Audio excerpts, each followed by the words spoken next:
بسم الله الرحمن الرحيم. اللهم إني أسألك العافية في الدنيا والآخرة. اللهم إني أسألك العافية في الدنيا والآخرة. اللهم إني أسألك العفو والعافية. اللهم إني أسألك العفو والعافية في ديني ودنياي وأهلي ومالي.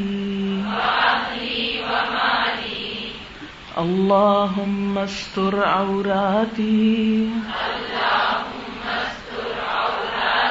وآمن روعاتي.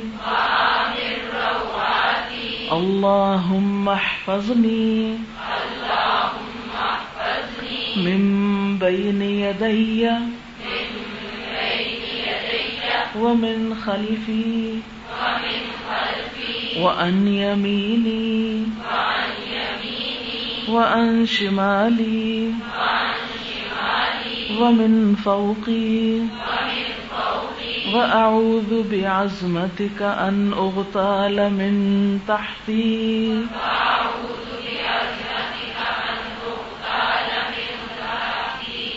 اللہم اے اللہ، انی اسألک بے شک میں تجھ سے سوال کرتا ہوں، العافیت عافیت کا، فی الدنیا والآخرہ دنیا اور آخرت میں.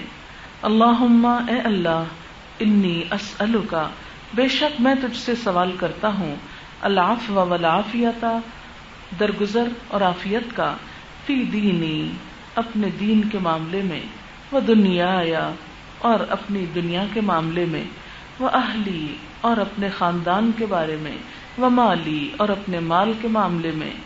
اللہم استر عوراتی اے اللہ ڈھانپ دے میرے عیب، و آمن اور بے فکر کر دے روعاتی میرے خوف کی چیزوں سے، اندیشوں سے.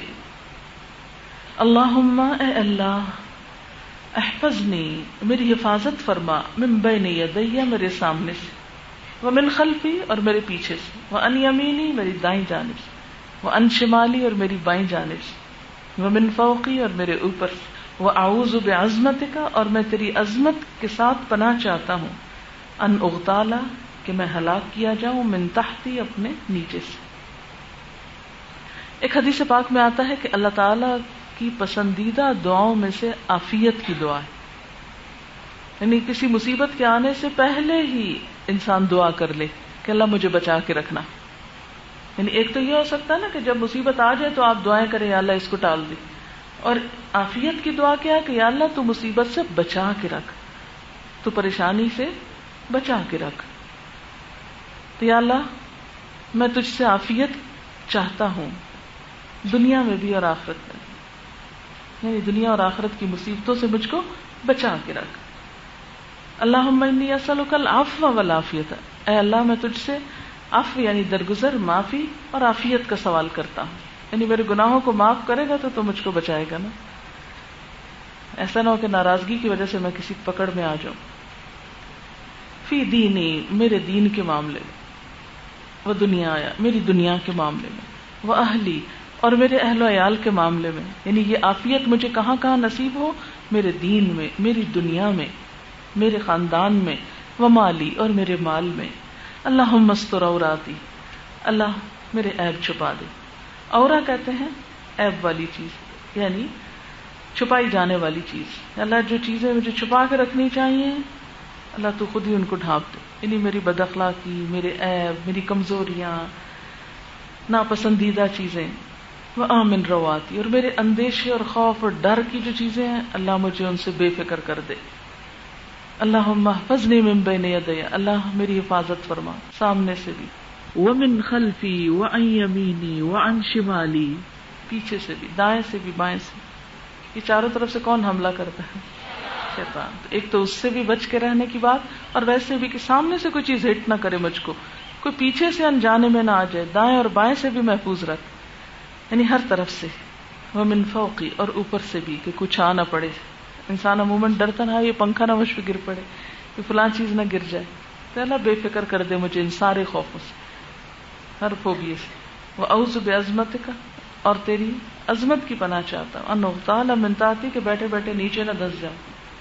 اتنا لاوا ابل رہا ہے زمین کے اندر، کتنی آگ ہے اس گولے میں جس پہ ہم بیٹھے ہوئے ہیں آرام سے.